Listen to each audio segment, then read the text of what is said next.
발제하시는 분들이 나오고 발제가 끝나고 나면 블루에서 질의응답을 이렇게 해야 되는데 오늘 평화회의는 3부에 따로 그 토론이 있기 때문에 약간 변형된 포럼이나 세미나 형식으로 이렇게 진행을 하도록 하겠습니다. 오늘 이 평화회의의 의의는 아마 여러분들이 뭐 사전에 다 숙지를 공지를 통해서 확인하셨으리라 보고 그 취지에 맞게 오늘 세 분의 발제하시는 분들이 발제를 해드리도록 하겠습니다.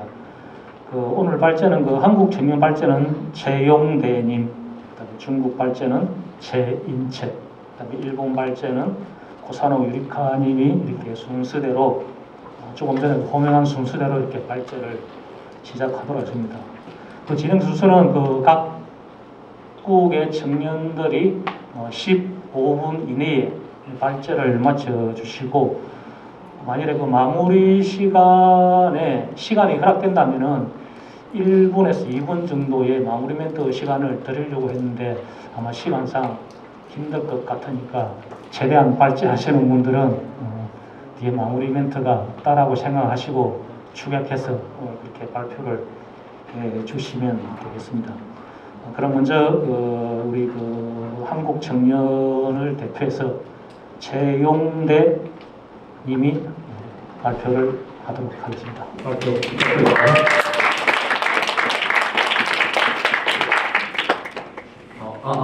네, 안녕하십니까. 전 이번에 동양평화회의에서 한국 측 발제문을 맡게 된 4기 청포도팀 최용대라고 합니다. 먼저 인사드리겠습니다. 사실은 저도 이제 발제문을 작성할 때까지만 해도 이렇게 많은 분들 앞에서 이제 발제를 진행하게 될 줄은 몰랐는데요. 또 이제 약간 한국을 대표해서 좀 발제를 진행하다 보니까 약간은 또 무거운 마음을 가지고 한번 좀 그래도 시작을 한번 해보도록 하겠습니다. 이제 저희 표집에도 나와 있겠지만 저희의 주제는 기본적으로 약간 동북아시아에서 넓은 의미의 평화를 위해서 공동체의 목소리를 내는 범국가적 한중일 청년 시민단체의 조성에 대한 제언을 드리는 것을 저희 발제문의 골자로 하고 있습니다. 저희가 이번 발제문을 작성할 때 좀 중요하게 생각을 했던 게 아무래도 원래 좀 기존의 의미, 좁은 의미의 평화의 경우에는 상대적으로 약간 국가 간 정상들 간의 관계 그리고 약간 좀 국제 정치적이고 좀 안보 문제와 같은 좀 사실은 이제 청년 세대가 접근하기 어려운 좀 그런 어려운 주제라서 좀 다루기가 어려울 것 같다라는 생각을 해서 좀 넓은 의미에서 좀 그냥 좀 소프트하게 다룰 수 있는 좀 그런 주제를 선택을 했고요. 또 사실 이제 평화라는 것이 정부 간 정상들 간의 관계로만 이루어지는 것이 아니라 약간 시민단체 또 청년들 사이에서의 어떤 민간 차원의 교류가 실제로 많은 변화를 가져올 수 있겠다라는 생각에서 좀 한중일 모두의 청년들이 좀 모일 수 있는 좀 넓은 의미의 어떤 평화를 위해서 목소리를 내는 시민단체를 재현하는 것이 좋겠다라는 문제의식에서 발제문을 작성을 해보았습니다. 이제 발제문을 그대로 다 읽지는 않을 거고 좀 핵심 정도만 저희가 짚고 나갈 건데 일단 첫 문단은 기본적으로 문제의식을 담고 있습니다. 기본적으로 유럽연합 같은 경우에는 이제 서로 인접한 국가들이 굉장히 긴밀한 교류를 하고 좀 평화나 어떤 교류 협력이 굉장히 잘 되는 편인데 좀 한중일 3국 같은 경우에는 좀 영토 분쟁이나 역사 문제 또 여러 좀 갈등 요소를 굉장히 많이 가지고 있는 것은 모두가 잘 아는 사실이고 또 사실 이 3국 모두 다 이제 난민 인정률 이런 부분에서도 굉장히 취약한 점을 보인다는 점에서 좀 국제 협력, 국제 평화에도 좀 기여하는 부분이 좀 한계가 있다. 국가 체급이나 우리 한중일 3국이 가지고 있는 어떤 그 포텐셜에 비해서 좀 그런 점에 한계가 있다라는 문제의식을 저희가 가지고 있었습니다. 그래서 좀 이런 문제들을 해결하기 위해서 좀 기존의 정부 차원의 노력을 벗어나서 시민사회의 노력을 좀 다뤄봐야겠다는 생각으로 좀 한중일 3국이 협력을 해서 하나의 목소리를 낼 수 있는 시민단체를 만들 것인데 이것 같은 경우에는 저희가 상설적인 그러니까 항상 단기성으로 끝나는 것이 아니라 계속 수백 년 동안 우리나라 이제 동북아 3국의 평화를 그려낼 수 있는 그런 청사진을 제공을 하는 그런 시민단체를 조성을 해보는 것이 어떨까라는 의미에서 시민단체를 구성을 해봤습니다. 먼저 이제 시민단체에 대해서 저희가 설계를 할 때 그냥 참고를 한 것은 사실 저는 이제 한국 학생이기 때문에 좀 한국의 사례를 좀 밖에 모른다는 점에서 한국의 대표적인 시민단체인 참여연대의 사례를 좀 참고를 했습니다. 그 조직의 구성이나 이런 부분에서 참여연대가 이제 굉장히 오랫동안 우리나라에서 뿌리 내려온 시민단체이고 뭐 다양한 이슈에 대해서 이야기를 하는 시민단체고 국제적으로도 좀 검증을 받았기 때문에 어느 정도의 약간의 신뢰성이나 검증이 되었다고 참고를 해서 좀 참여연대 구성 같은 걸 저희가 좀 참고를 했고요. 그래서 저희가 제안하는 범국가적 한중일 청년 시민단체 같은 경우에는 기본적으로 한중일 삼국의 청년이 모두 가입 가능하게 할 수 있는 열린 성격의 단체를 지향합니다. 그리고 수직적인 본부를 두는 것이 아니라 한중일 삼국 모두의 지부를 설치해서 수평적인 시민단체 활동을 하는 것을 제언을 하고 있고요. 또 사실 어떤 한 분야에 대해서만 이야기를 하는 것이 아니라 안보, 평화, 역사, 청년, 경제, 교육 이렇게 총 6개 분과에 대해서 다양한 목소리를 내기 위해서 6개의 세부위원회를 설치를 했습니다. 우선 첫 번째 간단하게 말씀을 드리면 평화군축위원회라는 것을 제언을 했는데 이 부분은 아무래도 좀 한중일 삼국 간의 군사적 긴장 또 우리 모두의 약간 그 불안 요소가 될 수 있는 이런 부분들에 대해서 공동의 목소리를 내는 그러니까 이런 부분에서의 위원회가 필요하겠다라는 의미에서 기본적으로 설계를 해봤고요. 그 다음은 이제 생태환경위원회입니다. 이 부분은 아까 이제 그 일부 발제를 해주신 두 분 교수님도 굉장히 강조를 하셨는데 사실 기성세대의 경우에는 상대적으로 환경이나 생태 문제에 대한 담론이 많이 이루어지고 있지 않고 있기 때문에 좀 한중일 삼국 모두 같은 그 동북아시아의 해양이라는 것을 공유하고 있고 미세먼지 그리고 같은 편서풍 그 계절풍 지대를 공유하고 있기 때문에 한 국가에서 발생하는 환경 문제가 다른 국가의 청년들의 삶에도 모두 영향을 미칠 수 있다라는 굉장히 중요한 문제의식에서 좀 생태환경위원회에 대해서 조금 더 우리가 초점을 맞춰서 좀 굉장히 주안점을 두고 설계를 했습니다. 그리고 세 번째는 역사문화위원회인데 이것은 한 국가의 입장을 대변하는 것이 아니라 이 삼국 모두의 입장과 기존의 어떤 논의를 합의를 해서 이제 독일과 폴란드가 과거에 이제 역사 불가사를 편찬한 것을 대표적으로 사례를 들 수 있겠는데 이렇게 서로의 역사 문제를 해결하고 과거를 디딛고 새로운 미래를 향해 나아갈 수 있게 좀 그런 의미에서 저희가 좀 제안을 해봤습니다. 그다음에 이제 자유인권위원회인데 이 부분이 이제 다른 이제 인권 문제에 대해서 공동으로 대응을 하면서 이런 취지에서 했고 경제통상위원회도 마찬가지로 그냥 그대로 적힌 대로 이해를 하시면 될 것 같습니다. 그리고 마지막으로 청년문제위원회는 사실 이게 시민단체이기도 한데 이제 청년들이 참여하는 시민단체라는 점에서 이제 좀 저희가 설계를 했는데 특히나 제가 조사한 바에 따르면 한중일 모두 청년 문제가 굉장히 중요한 문제라고 들었습니다. 한국 같은 경우에는 지금 MZ세대 담론이 굉장히 뜨겁게 다뤄지고 있고 여러 선거나 또 다양한 활동을 통해서 청년 문제가 굉장히 중요한 문제다라는 것을 모두가 동의하는 담론인 것 같고요. 일본 같은 경우에도 잃어버린 20년 이후에 굉장히 청년 문제에 대한 이야기가 많이 나오는 것으로 알고 있습니다. 중국 또한 이제 고성장 시대가 끝나고 어느 정도 좀 중국 경제가 이제 경착륙하는 상황이다 보니까 청년들의 문제가 굉장히 중요하다라는 이야기를 좀 들은 바가 있는데 그래서 이제 각국에서의 어떤 청년 문제를 동시에 좀 연대를 하고 공동의 목소리를 낼 수 있게 청년문제위원회 또한 저희가 주안점을 두고 설계한 위원회입니다. 그래서 이제 저희가 구성한 이 시민단체는 각 위원회들이 진행하는 다양한 회의와 또 3국의 지부가 모두 모여서 활동하는 총회를 상설화해서 한중일 3국 간의 지속적인 논의가 가능하도록 저희가 설계를 하고자 합니다.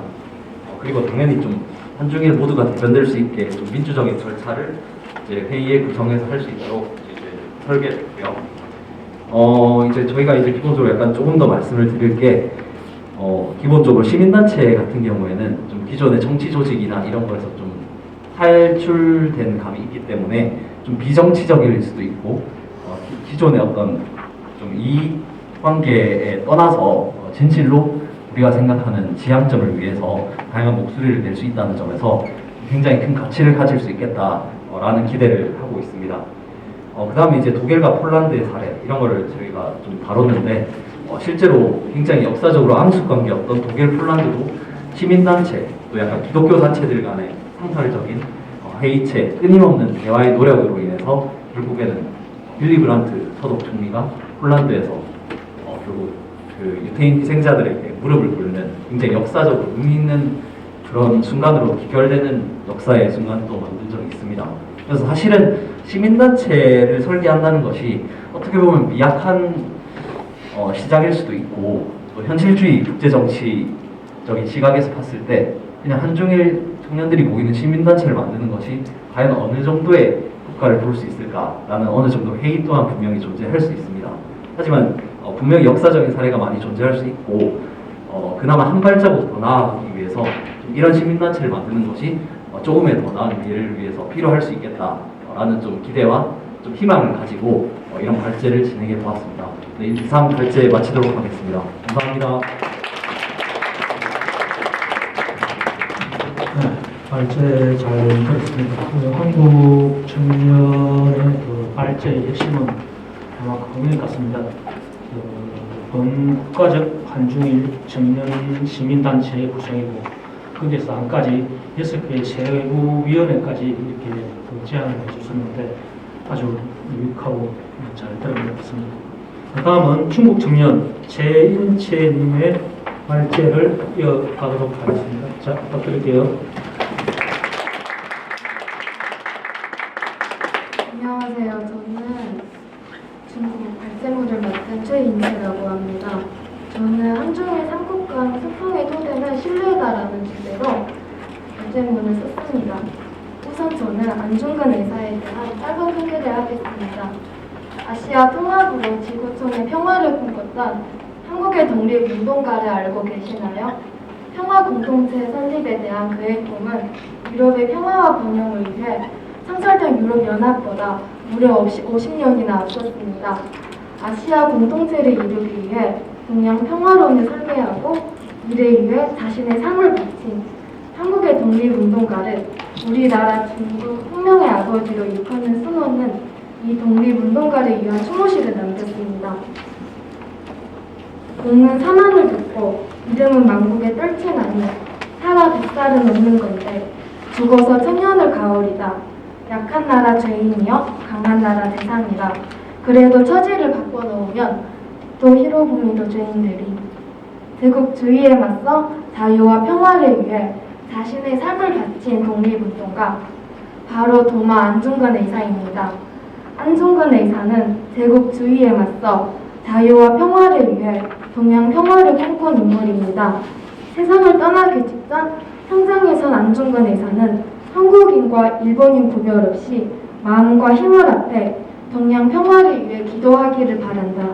이 기회에 동양 평화를 상징하고자 하니 특별히 허락하기를 바란다고 유언을 남겼고 감옥에서 집필하다 멈춘 동양 평화론도 있다고 알려주었습니다. 동양 평화론에는 앞서 언급한 바 한국과 중국, 일본의 동양 평화회의 조직, 공동 은행 설립과 화폐 발행 등 구체적인 실천 계획이 담겨 있다고 설명했습니다. 그러나 2021년 현재를 살아가면서 아직도 단합이 안 되는 이유는 앞서 언급한 바 역사 문제나 영토 갈등 문제 혹은 국민 감정 그리고 한반도에 대한 대결 문제, 기후 문제 등이 있는 것 같습니다. 때문에 안중근 의사가 외쳤던 동양 평화를 향한 길은 아직도 먼 것 같습니다. 그럼에도 불구하고 우리 세계 국가의 협력에 있어서 중요성과 역할을 보도록 하겠습니다. 세계 인구의 25%, 세계 GDP의 21%를 차지하고 있는 지역이 있습니다. 이 지역을 대표하는 세계 나라만의 GDP와 인구수는 유럽연합의 GDP를 모두 합친 것과 비슷하고 인구수로는 유럽연합과 북미와 남미 대륙 전체를 합친 것보다 많습니다. 다들 눈치채셨겠지만 바로 중국, 한국, 일본입니다. 지구에서 가장 영향력 있는 탑3 뭔지 아십니까? 첫 번째는 미국이 속해 있는 북아메리카, 두 번째는 세계사에서의 전통 지식인들이 똘똘 뭉쳐있는 유럽, 세 번째는 GDP 규모 2위와 3위, 10위가 모여있는 동아시아입니다. 요즘에는 모두 나라끼리 잘해보자는 다자주의보다는 지역 이웃들끼리 잘해보자는 지역주의가 추세입니다. 북미에서는 미국과 캐나다, 멕시코가 모인 USMCA, 옛날에는 나타타라고 불렸습니다. 강한 나라인 미국의 주도로 경제 공동체를 이루고 있고 유럽은 EU라는 경제 공동체로 관세 철폐와 더불어 화폐까지 통일하는 아주 영향력 있는 단합을 하고 있습니다. 생각해보면 세계에서 미국을 제외하면 가장 큰 영향력 있는 집단이라고 생각합니다. 그런데 유독 동아시아는 뭉치지 못합니다. 사실 동아시아 주요국인 한중일 3국이 뭉친다면 엄청난 시너지 효과를 낼 수 있습니다.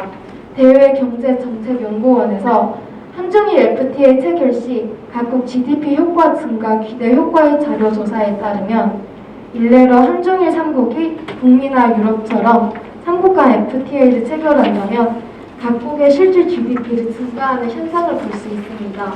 다음 장을 넘겨보시면 통계 도표가 있습니다.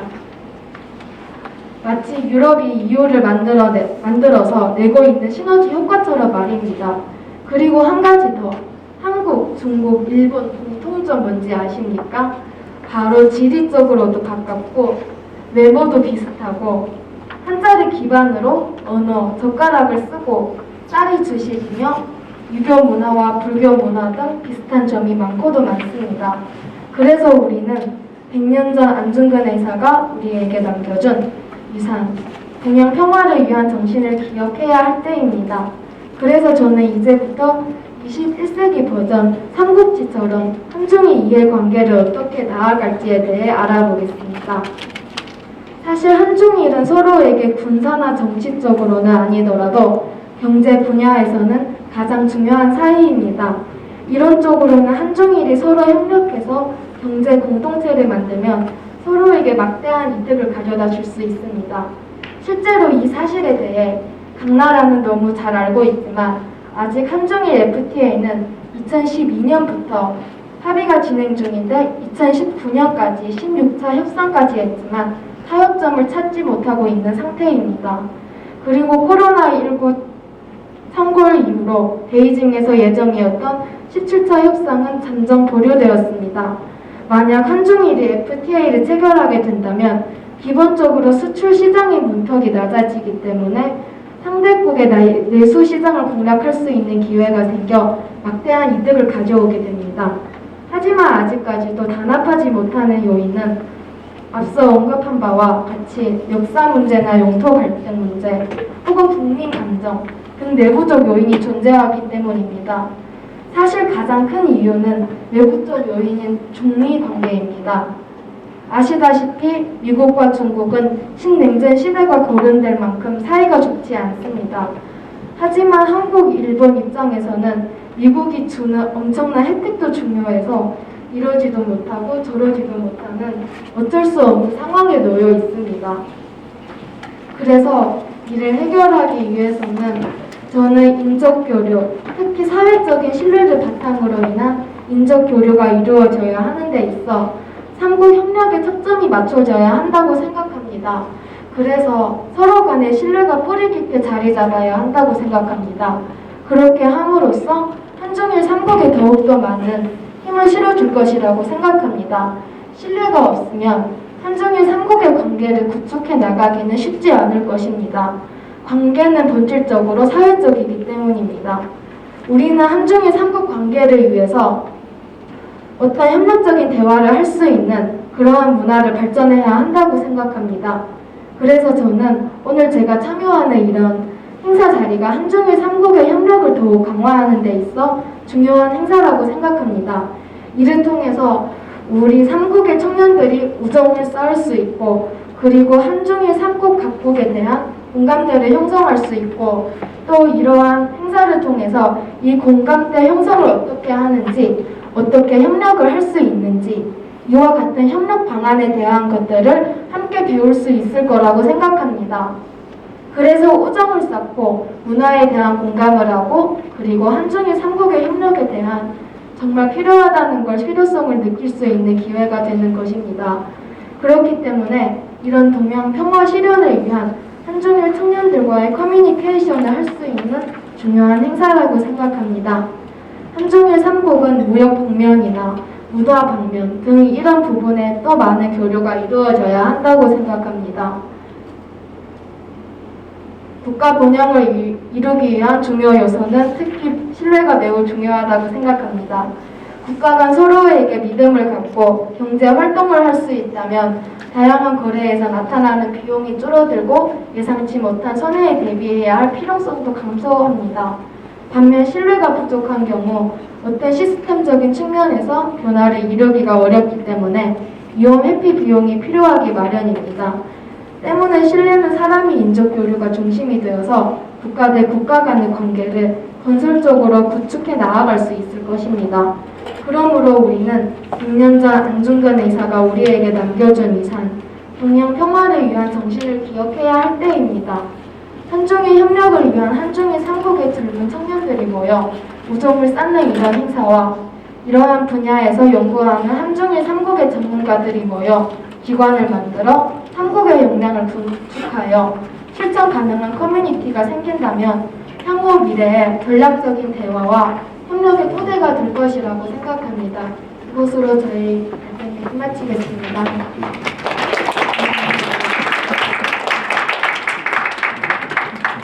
잘 들었습니다.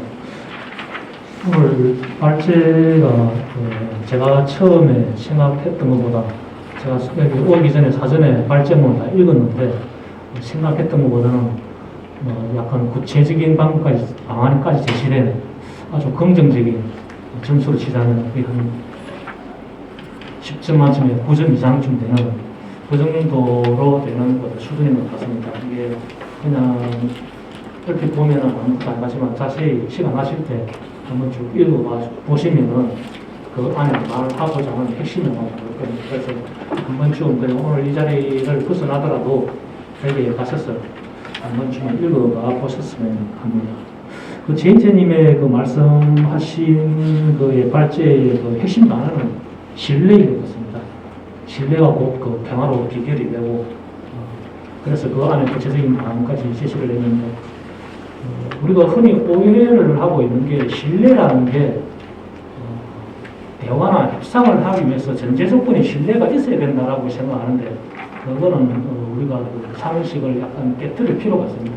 신뢰라는 것은 대화나 협상의 전제 조건이 아니라 대화나 협상의 결과로 얻어지는 성과물이라고 저는 이렇게 생각하기 때문에 우리가 가지고 있는 신뢰에 대한 선입견 약간 바꿔봐야 되지 않나라는 생각을 합니다. 자, 그럼 마지막으로 우리 일본 청년의 발제를 들어보도록 하겠습니다. 자, 부탁드릴게요. 안녕하세요. 저는 일본 책 대표로 삐뚤어진 안경을 바꾸는 교류라는 주제로 발표를 하게 된 서울시립대 극사과 호사노 에리카라고 합니다.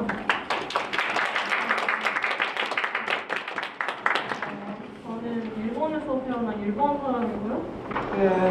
고등학교를 졸업하고 나서 바로 한국에 유학을 왔습니다. 저는 한국에서 한국사를 공부하고 있는 건데 그래서 한국 사람도 일본 사람도 저에게 왜 일본인이 한국사를 공부하냐라는 질문을 많이 하세요. 그래서 이번에는 제가 왜 한국사에 관심을 가졌고 그리고 공부하는 과정에서 어떤 것을 생각하고 느끼고 그리고 어떤 경험을 했는지 그런 얘기를 제 경험을 공유하려고 합니다. 저는 99년생인데 그래서 지금 일본에서 고등학교나 대학교를 다니는 아이들이랑 비슷해요. 나이가.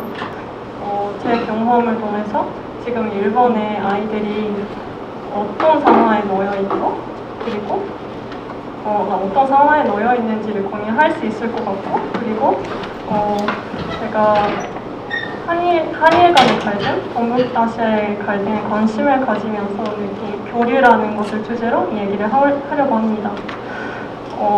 이번에 주제가 그 청년평화의 전사진이라서 사실 제가 미래 계획을 오늘 제시하지는 못하는데 어떤 일을 하든 사람과 사람의 만남이 있고 교류가 필요하기 때문에 제가 일반적으로 얘기를 하는 게 아니라 이따가 토론 시간도 있어서 서로가 대화를 하면서 다양한 변화에 힌트를 얻어갈 수 있는 그런 시간이 되었으면 좋겠습니다.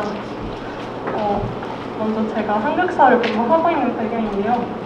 제가 한국이라는 나라 자체에 관심을 가진 것은 제 어머니가 동방신기를 너무 좋아하셔서 어머니랑 같이 동방신기 콘서트도 가고 그리고 거기서 노래를 듣고 멋있는 퍼포먼스를 보고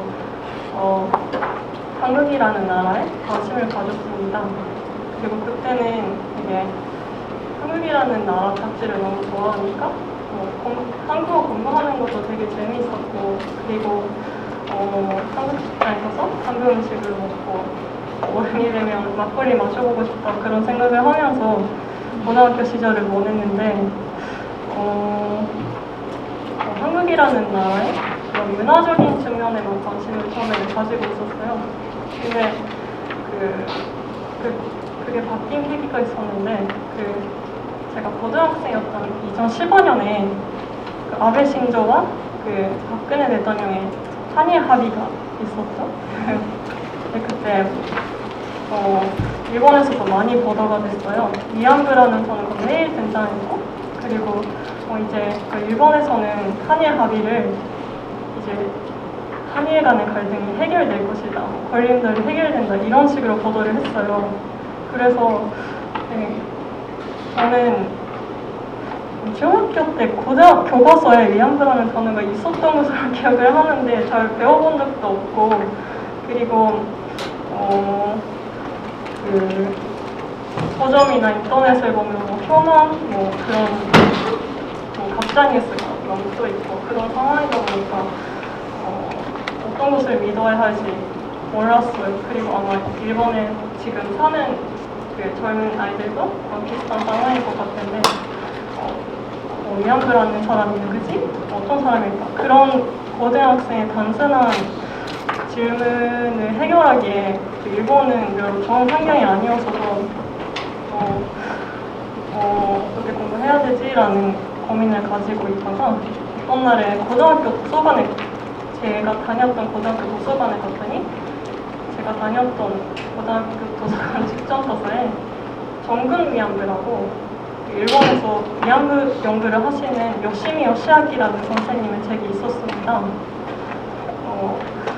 보통 그 책이 고등학교 직전서사에 있는 게 되게 드문 건데 아마 제가 다녔던 고등학교의 선생님이 이 문제를 알아줬으면이라는 마음으로 그 책을 거기에다가 놔주신 것 같은데 그것을 보고 일제 시기에 일본이 어떤 일을 했고 그리고 일본이 이긴 전쟁 범죄에 대해서 제가 알 수 있었습니다. 그 이후로 조금 또 이 문제를 한국의 역사, 한일 간의 역사를 공부해보고 싶다는 마음이 생겼습니다. 그리고 한국에 유학을 되게 가고 싶었는데 유학 정보를 열심히 알아보다가 고등학교를 졸업하고 나서 바로 한국에 있는 대학에 입학하는 사람들이 꽤 있다는 것을 알게 돼서 한번 가볼까 해서 고등학교 졸업하고 일주일에 한국에 유학을 왔습니다. 그리고 1년 동안 어학당을 다녔는데요. 그동안 서대문 연구소나 원익기념관 같은 한일 간의 그런 역사, 근대사를 알 수 있는 기념관을 많이 다녔어요. 근데 그렇게 다니면서 제가 항상 고민이 됐던 게 이거 과거의 가해 역사는 제가 한 게 아닌데 왜 내가 이거 공부해야 되지? 관심이 있어서 했지만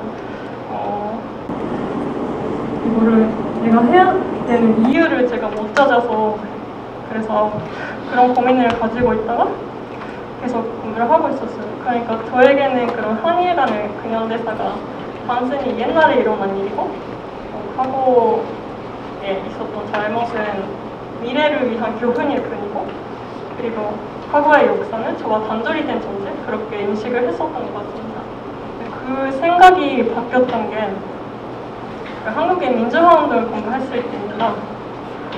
저는 한국에 오고 나서 한국에 군사 독재 정권이 있었고 그리고 그 많은 희생자를 내고 민주화를 이르렀다. 그 역사를 배웠는데 제가 2017년에 한국에 왔어요.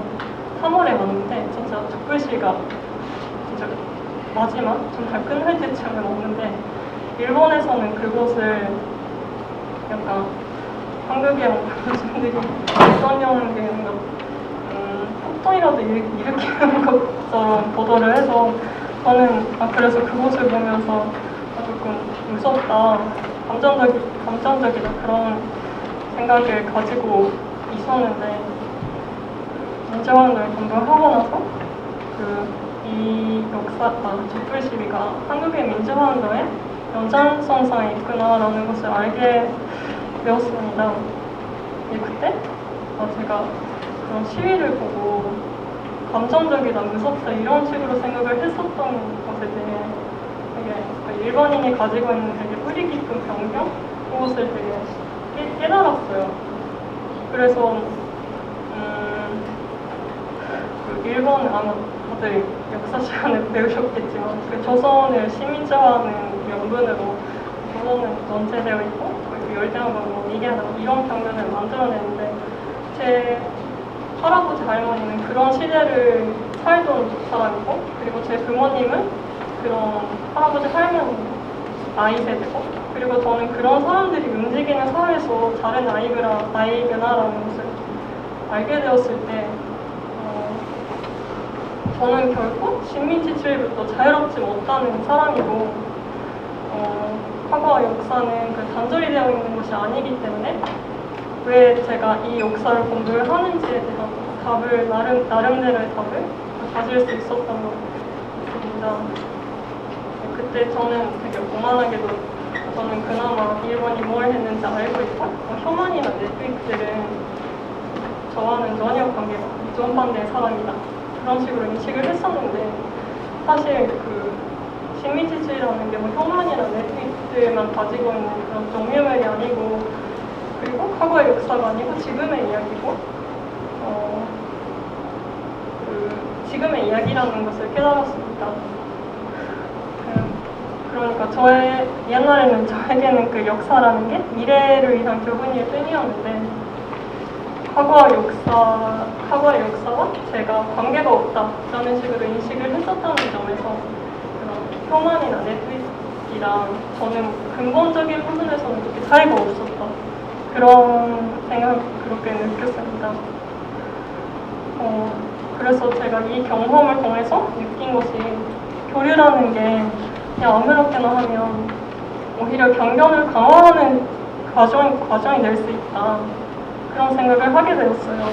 제가 촛불 시위로 한국 사람들이 무엇을 이루려고 하는지 모르고 시위를 보고 무섭다, 부정적이다 그렇게 생각을 했었던 거죠. 제가 가지고 있었던 그런 생각을, 교류에 대한 생각을 되게 일본의 카토 나오키라는 한톤 대지진 조선이 학살 부정론에 대한 연구를 하고 계신 선생님이 계시는데 그분이 쓰신 책에서 삐뚤어진 안경이라는 삐뚤어진 안경이라고 표현을 하셨었어요. 그 책의 내용을 말재문의 일부 썼는데 그걸 제가 지금 읽겠습니다. 인간은 세계를 눈에 보이는 그대로 볼 수 없다. 반드시 어떤 관점이나 틀을 통해서 변칙된 세계를 현실을 바라보는 것이다. 그것은 예를 들어 안경과 비슷한 거다. 아무리 한국에 대한 최신의 뉴스를 보고 현재의 정보를 수집하더라도 그 안경을 벗지 않는 이상 결국은 같은 한국의 이미지가 거기서 자동적으로 재생산이 된다. 그 안경을 끼고 있는 이상 모든 정보나 지식이 이미 자신이 알고 있는 한국 이미지가 옳다는 것을 증명하고 있는 것처럼 보이기 때문에 어쩔 수가 없다. 저는 동아시아에 갈 때는 교류를 하고 서로가 이해를 하면 모든 것이 바로 해결된다고 그렇게 생각을 했었는데 저는 교류라는 것에 되게 기적적인 만남이나 회음이 있고 거기에 가서 뭔가를 얻어내면 진짜 마법처럼 그게 해결이 돼서 갈등이 해소된다 그런 식으로 생각을 했었는데 물론 배움이 없는 것은 아니지만 기적적인 만남이나 배움을 기대하는 것이 아니라 스스로 삐뚤어진 안경을 벗기 위한 노력, 고민을 하고 알려는 노력을 하고 그리고 자신이 당연하다고 생각을 하고 있는 것에 대해서 의문을 가지는 게 정말 중요하다 그런 생각을 하게 되었습니다. 그리고 지금도 저는 심리치료로도 저는 자유롭지 못한다 그렇게 생각을 합니다. 앞으로도 그 부분은 제가 노력을 해야 한다고 생각합니다. 그런데 그렇게 고민을 하는 것이 저는 되게 정말 소중하다고 생각하는데 왜냐면 제가 일본 사람들이랑 일본군 위안부 문제 그런 얘기를 반대지하면서 그런 얘기를 할 때 일본이 나쁘다, 비상을 해야 한다 약간 이런 식으로 주장을 하면 무서워하거나 받아들이기 힘들고 그랬었는데 저는 예전에는 오늘 제가 여기서 제 경험을 공유한 것처럼 저는 옛날에는 이렇게 생각을 했었는데 이런 것을 알게 되고 이런 경험을 하고 그리고 이런 생각을 가지게 되었다. 그런 제 경험을 공유하면 되게 들어주는 사람이 있더라고요. 그래서 그만큼 스스로 고민하고 생각하고 경험한 것들이 되게 힘이 있다. 그런 생각을 가지게 되었고 지금 공부가의 갈등뿐만이 아니라 여러 갈등들이 세상에 많이 있잖아요. 그런 주장이 아니라 자신의 고민이나 생각해왔던 것을 공유하는 그런 방식으로 생활을 하면 되게 서로 이해를 깊이 할 수 있는 그런 교류를 할 수 있을 것 같다. 그런 생각을 했습니다. 그게 마무리 지어야 되는데 동아시아의 변화를 이번이나 대선이랑 얘기를 하셨고 이번이나 대선이 국가적으로 이해를 사람들에 대한 이런 해결을 하는 것이 아니기 때문에 앞으로도 교류가 되게 중요하다고 생각하는데 저도 앞으로 더 고민하고 그런 교류를 하고 싶고 그리고 그런 오늘 같은 이런 교류가 앞으로 여기 계시는 분들 발표를 할 때 제가 느낀 것이 도움이 되었으면 좋겠습니다.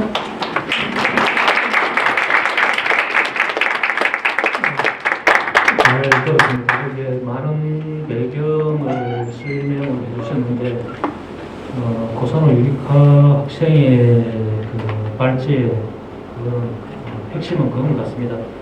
우리가 그 역사에서 기인한 동아시아의 갈등 해소와 향후 나아갈 평화에 대한 그 방안은 그거다라고 이렇게 매듭을 지을 수 있고 우리가 흔히 말하는 그 평화라는 게 두 가지가 있죠. 하나는 법적인 평화가 있고 두 번째는 사실적인 평화. 법적인 평화는 그냥 디주럴 피스라고 해가지고 우리가 흔히 하는 국가 간의 조약이나 체결을 이야기하는 거고 조금 전에 그 오사카 유카님 말씀하시는 거는 그 디주럴 피스라고 해가지고 사실상의 평화죠. 교류와 협력.